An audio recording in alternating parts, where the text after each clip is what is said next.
قرأ التنزیل السجدہ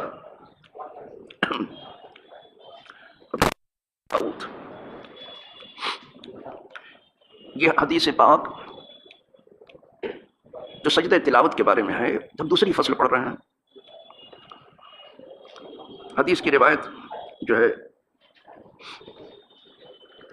عبداللہ ابن عمر رضی اللہ تعالیٰ عنہ سے، وہ کہتے ہیں کہ نبی کریم صلی اللہ علیہ وسلم نے ظہر کی نماز میں سجدہ تلاوت کیا، اور ظہر کی نماز خاموشی سے پڑھی جاتی ہے، اس میں بھی سجدہ تلاوت پڑھا۔ یہاں عجم میں زیادہ تر صرف رمضان میں سجدہ تلاوت آتا ہے، ورنہ 5 وقت کی نماز میں کوئی سجدہ تلاوت نہیں پڑھتا، بس۔ لیکن عرب میں 5 وقت کی نماز میں ابھی بھی سجدہ تلاوت آتا ہے، یہ سمجھ جائیں، وہ پڑھتے ہیں اور سجدہ کرتے ہیں۔ ایک بات۔ دوسری بات یہ ہے کہ یہاں جب بھی سجدہ تلاوت رمضان میں بھی آئے گا تو اعلان ہوتا ہے کہ وہ پہلی رکعت میں ہے یا دوسری رکعت میں۔ عرب میں کبھی اعلان نہیں ہوتا، اس لیے کہ وہاں زیادہ تر لوگ سمجھتے ہیں کہ یہ سجدے کی آیت ہے، زیادہ سجدہ کرتے، اور یہاں زیادہ تر لوگ نہیں سمجھتے کہ یہ سجدے کی آیت ہے کہ کیا ہے، بس یہاں تو اٹھنا بیٹھنا جانتے ہیں بیچارے، بس اور کیا ہے، اس سے زیادہ تو کچھ معلوم نہیں۔ جہری نماز میں تو ہر کسی کو پتہ چل جائے گا جو جاننے والا ہے کہ یہ سجدہ کی آیت پڑھی گئی، لیکن جو سری نماز ہے، ظہر کی نماز تو سری ہے، صلاۃ النہار جمع، دن کی نمازیں تو سری ہیں، گونگی ہے، اس میں تو آواز ہے نہیں، لیکن حضور اس میں بھی ظہر کی نماز میں بھی سجدہ تلاوت والی آیت پڑھتے تھے اور اللہ اکبر کہہ کے سجدے میں چلے جاتے تھے۔ جب حضور چلے گئے تو پوری قوم چلی جاتی تھی، پھر آپ کھڑے ہوتے تھے، پھر آپ کچھ پڑھتے تھے اور پھر رکوع کرتے تھے اور پھر سجدہ کرتے تھے، تو لوگ سمجھتے تھے کہ حضور نے پہلے جو کیا وہ سجدہ تلاوت ہے۔ اتنا تو سب کو معلوم ہو جاتا تھا، لیکن یہ کیسے معلوم ہوا کہ الف لام میم سجدہ پڑھا؟ یہاں آیا ہے کہ حضور نے الف لام میم سجدہ پڑھی تھی۔ تو معاملہ اس طرح سے ہے کہ حضور کبھی کبھی سری قرات میں کچھ سنا دیتے تھے، پیچھے والوں پتہ چلتا تھا کہ حضور کہاں پڑھ رہے ہیں، وہاں سے پتہ چل جاتا تھا کہ کیا پڑھ رہے ہیں حضور، اس لیے معلوم ہوگا کہ الف لام میم سجدہ ہے۔ بس یہ حدیث بات میں ہے۔ اب سن لیجیے ترجمہ۔ وعن ابن عمر، عبداللہ ابن عمر سے ہے کہ بے شک نبی کریم صلی اللہ علیہ وسلم نے سجدہ کیا ظہر کی نماز میں، پھر آپ نے قیام فرمایا، پھر آپ نے رکوع کیا، تب لوگوں نے جانا کہ انہ قرأ تنزیل السجدہ، اب لوگوں کو پتہ چلا کہ حضور نے ظہر کی نماز میں تنزیل السجدہ پڑھا تھا، تنزیل السجدہ میں سجدہ ہے، اور اس طرح سے یہ بعض قریب کے لوگ سن لیتے تھے کہ حضور کیا پڑھ رہے ہیں، وہ سری نماز میں بھی کچھ سن لیتے تھے، حضور کو سنا دیتے تھے۔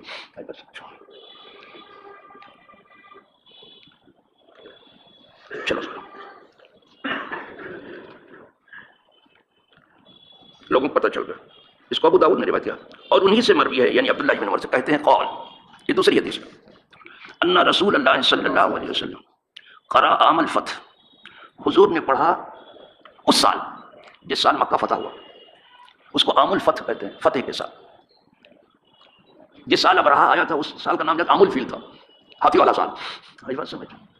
وہ عام الفیل تھا، اور جس سال مکہ فتح ہوا اس کو کیا کہتے ہیں؟ عام الفتح، فتح والا سال، اس سال پڑھا حضور نے۔ اب وہاں تو حضور حالت جنگ میں تھے نا، لیکن حالت جنگ میں بھی مسلمان نماز نہیں چھوڑتا تھا، اب بیٹھے بیٹھے چھوڑ رہا ہے، اور اس فکر میں ہے کہ اللہ کی جتنی نعمتیں ہیں وہ سب ہم پر پوری ہونے والی ہیں۔ یہ نماز ایسی چیز ہے جو حالت جنگ میں بھی ادا کی گئی ہے، اور یہ نہیں کہ الگ الگ، یہاں تو حالت امن میں بھی الگ الگ پڑھنے کا بڑا شوق ہے، جماعت کے ساتھ حالت جنگ میں بھی ایک رکعت پڑھ کے چلی جاتی تھی، دوسری آ جاتی تھی، ایک رکعت پڑھتی تھی۔ وہ جانتے تھے کہ جماعت کی نماز میں اور تنہا کی نماز میں کیا فرق ہے، 1-2 گنا کا نہیں 27 گنا کا فرق ہے، بیٹھے بیٹھے گنواتے رہتے ہیں، پھر آتے 1.5 منٹ کی بناتے ہیں چلے جاتے ہیں، منع نہیں ہے، کوئی زور زبردستی تو ہے نہیں، کتنے ہیں جو آتے ہیں بیٹھے ایسے گنواتے رہتے ہیں۔ اگر ایسے ہی تھا تو حالت جنگ میں جماعت کی کیا ضرورت تھی؟ یہ جماعت واجب ہے، قریب فرض ہے، لیکن کچھ لوگوں کو الگ پڑھنے کے وہ ہمیشہ الگ ہی پڑھیں گے۔ چلو، تو عام الفتح میں حضور نے نماز پڑھی،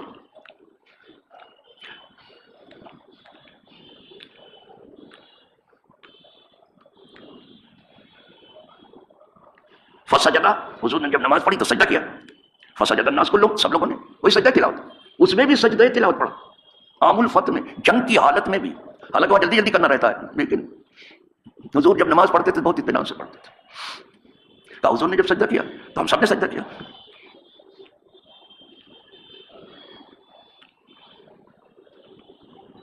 منہم الراکب، اب جنگی دستوں میں کچھ لوگ سوار تھے، سواریوں میں گھوڑے وغیرہ پر، کچھ لوگ پیدل فورس تھے، کوئی پیدل فورس تھا، کوئی جو ہے سواری پر تھا، اور جماعت میں سب شریک تھے، سواری ہی پر تھا، ویسے اترتا جنگی حالت میں ہے نا،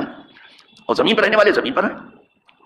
منہم الراکب والساجد علی الارض، ان میں کچھ سوار بھی تھے اور کچھ زمین پر سجدہ کرنے والے تھے۔ حتی ان الراکب سجد علی یدیہ، یہاں تک کہ جو سوار تھا اس نے اپنے ہاتھی پر سجدہ کیا، ہاتھ سامنے کر لیا سواری پر سے، اس نے سجدہ کیا۔ کتنی ضروری ہے یہ نماز، نماز تو نماز ہے، وہ تو ضروری ہے ہی ہر حال میں، جماعت کتنی ضروری ہے، جنگ کی حالت میں بھی جماعت، پھر جماعت تو جماعت ہے، سجدہ کتنا ضروری ہے، حضور وہاں بھی سجدہ پڑھ رہے ہیں، تو لوگوں نے اپنے ہاتھی پر سجدہ، سوار تھے انہوں نے اپنے ہاتھ پر سجدہ کیا، سجدہ اللہ یدیہ، اس کو بھی ابو داؤد نے روایت کیا۔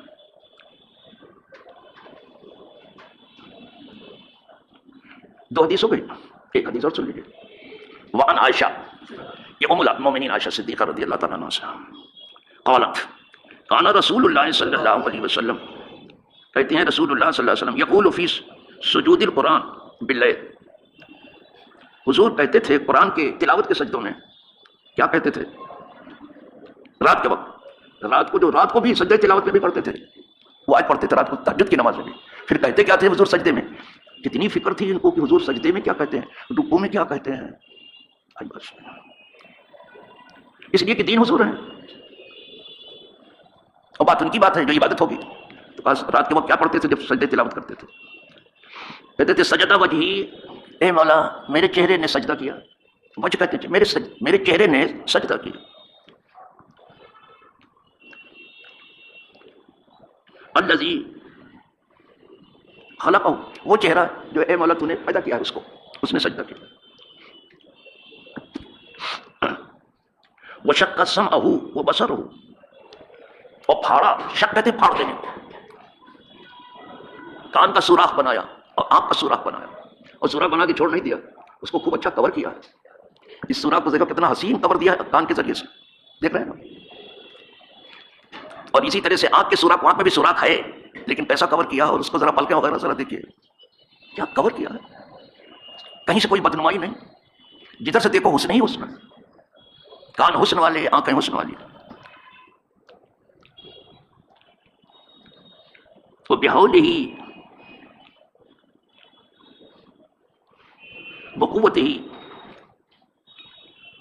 اپنی عطا سے اور اپنی قوت سے، یہ سب قدرت نے کر دیا۔ تو میں جب سجدے میں گیا ہوں مولا، تو سب میرا چہرہ بھی سجدے میں ہے، آنکھیں بھی سجدے میں ہیں، کان بھی سجدے میں ہیں، میرے جوڑ پور سب سجدے میں ہیں، کوئی چیز ایسی نہیں جو سجدے میں نہ ہو، سب تیرے آگے گرے پڑے ہیں، ہر چیز سجدے میں ہے۔ الحمدللہ رب العالمین۔ اس حدیث کو ابو داؤد نے، ترمذی نے، اور ترمذی نے کہا یہ حدیث حسن صحیح ہے، ام المؤمنین۔ یہ نہ سمجھنا کہ یہ 7 ہڈیاں ہی سجدہ کرتی ہیں، 360 ہڈیاں ہیں، سب سجدے میں، جب آپ سجدے میں جاتے ہیں تو یہ جتنے جوڑ پوڑ ہیں سب سجدے میں، اللہ سب کا سجدہ قبول کرے۔ وآخر دعوانا ان الحمدللہ رب العالمین۔